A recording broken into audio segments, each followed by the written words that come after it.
I'm sitting at my place, Devaguru opened, Zoom opened, the tea at the ridge, I'm ready. It's time for the reading session, and the question comes if I could work in the healing sector. I think this is concerning everyone, whether we are starting our career life or we want to change into another profile. We often wonder if I could work as a lawyer, as a software engineer, as a manager, in advertisement, if I could be a writer, artist or actor and also be successful in it.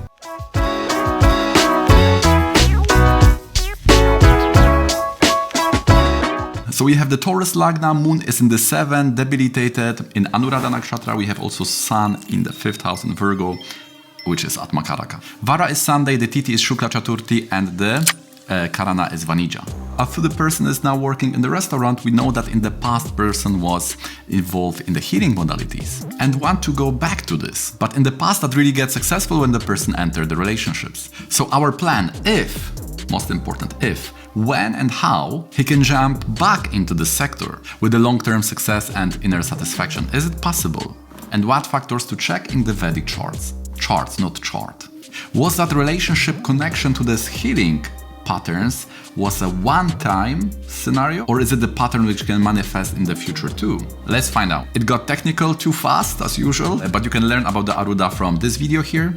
In short, Arudha just shows the place in society we belong to. It's very handy for this binary categorization, which help us to answer yes or no. This is something which Popper called the falsification. If something cannot be falsified, it has no use. But we also know that there is astrology which is very relative, there is no borders, it's very murky.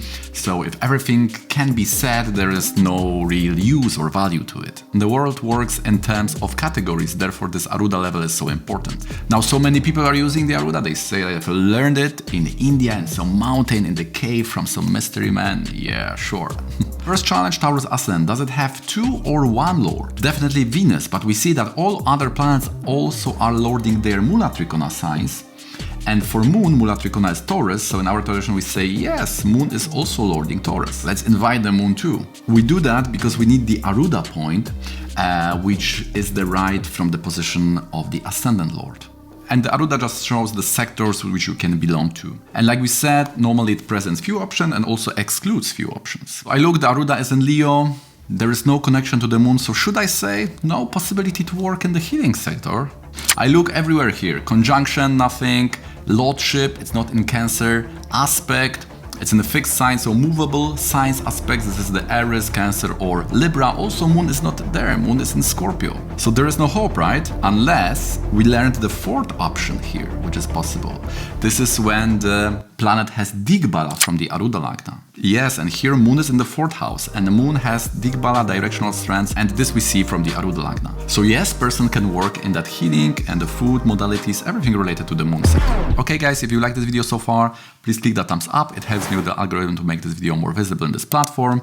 Subscribe if you like to get notification about similar videos in the future. And now let's go back to this analysis. Now another challenge. The Moon is debilitated. Will it guarantee us the long-term success with such avashta or state? It's too weak. How can debilitated graha give us success, especially from the point of the Arudha? We know that the benefics when weak, like debilitated in 3rd or 6th from Arudha, can bring success, but this is the 4th in Kendra. So is there no hope for this situation? Can maybe this shows a short-term success which cannot be sustained? But it has Nicabhanga from Mars and Venus. And what they show, this is very important because the position of this planet will tell us what scenarios will help to improve the condition of the original planet. It will uplift the debilitated grahas and also uplift the scenarios which are represented by this graha in real life. So Mars in 7th house and Venus in 4. Mars in 7, one way to satisfy him, because here it is a Ruchaka yoga, is to enter the esoterics, because this is what the Ruchaka yoga shows. The word esoterics, more like metaphysics, you know what I mean? Don't confuse it with this modern new age fantasies. This is the distinction, but even then the materialistic scientism will see us as the same. But we don't care, we follow the tradition of the Vedas. Now what the Mars will say in the 7th house, being also the 12th lord, this is about relationship. 7 and 12 are important because natural 7th house is Libra, natural 12 is Pisces, and in Pisces the Venus gets exalted. So relationship, yes, they will lift up the Moon. So the person has to join some kind of relationship or partnership.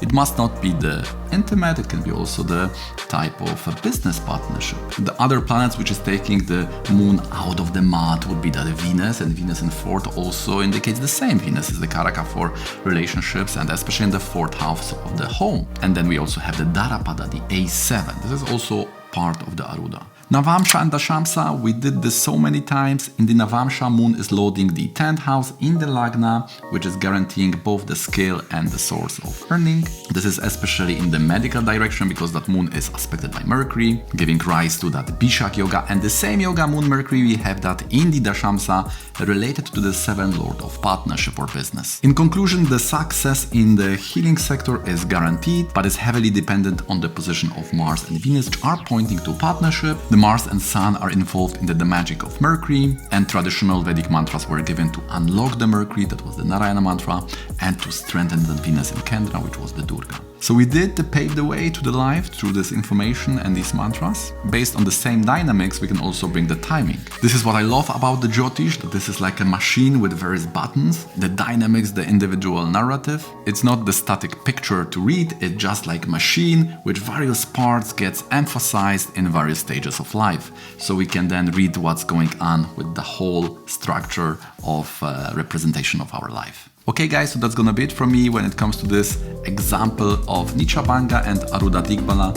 If you'd like me to help you with your chart reading, to read your Navamsha, Dashamsa, your Dashas, and what the chart is saying in terms of health, career life, or relationship, just hit me up with the email below and we can schedule the consultation for you.